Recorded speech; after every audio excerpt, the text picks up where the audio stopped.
a little note on how work interacts with conservation of energy. We know that work is the change in energy, but we know that energy itself can't be created or destroyed. And so if we do work, that energy had to come from somewhere, which means that if anything is gaining energy, something else must be losing energy. So when one object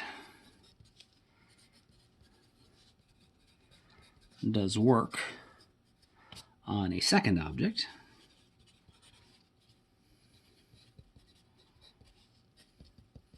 that is, if we say an object does work on a second object, it changes, it adds or removes energy from the second object.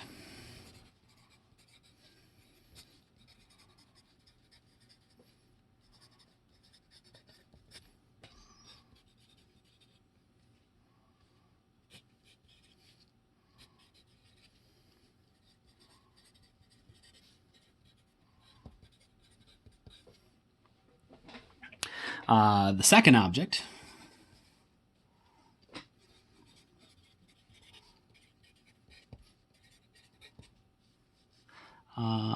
must do the exact opposite amount of work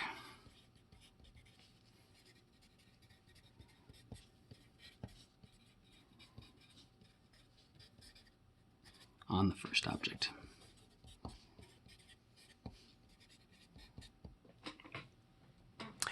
So just a quick example of both why this, like what it looks like and why it happens, what physically is going on, other than that logically it has to be true. We should be able to explain it with our equations as well.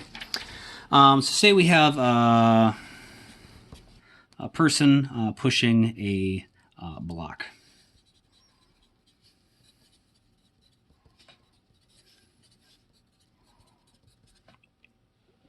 Okay. So the we got just like nice frictionless ground, and so they're pushing on this block. And so if they, so this is the force, the person on the block, so that's P on B, the force of the person on the block, so P for person, B for block. And the block is going to move that way. So our displacement is going to be in the same direction. Then in that case, the work equals FD cosine theta, which is going to be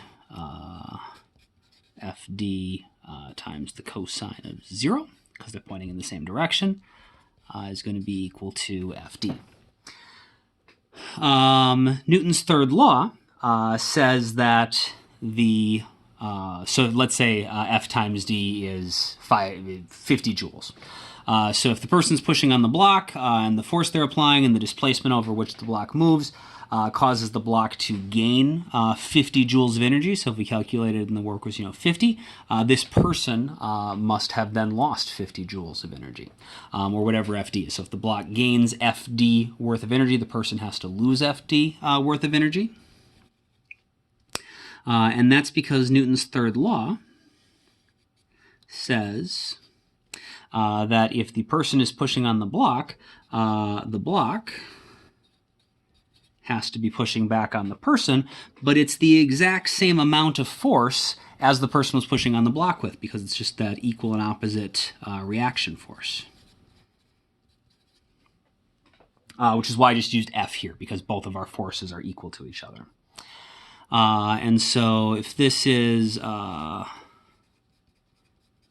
the block, we get this positive energy. On the person,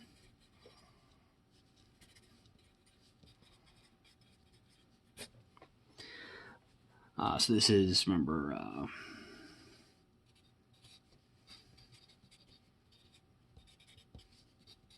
from the third law, right?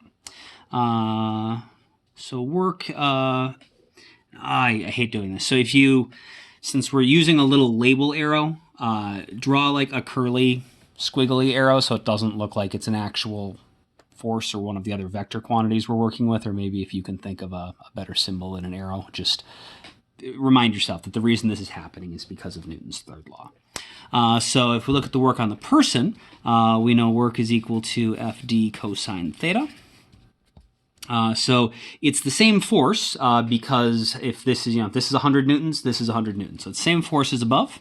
It's the same displacement. If the person was pushing on the block, they must have been following along with the block, and however far the block moved while it was getting pushed, the person must have moved exactly the same amount while pushing the block and being pushed back on by the block, and so the displacements are the same. The only difference is that the angle now is going to be 180 because our displacement is forward, but the force of the block on the person is backwards, and so if we connect them tail to tail, the angle is 180 degrees. Which is going to be -1, and so we get negative FD. And so this FD means the block gains energy.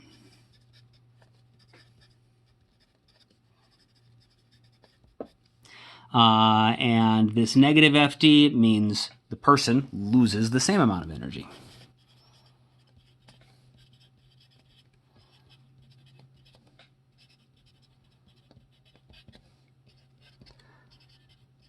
I apologize if that is really small and not showing up. It should say the person loses the same amount of energy.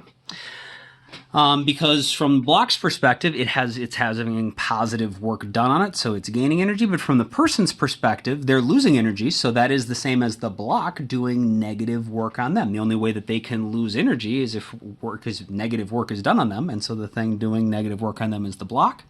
And because of Newton's third law, the forces are the same. And they're in opposite directions, and so our cosine theta, no matter what that theta is just going to wind up being, they're going to be just negatives of each other. And so Newton's third law explains why it's true, but also it just logically has to be true because of the law of conservation of energy.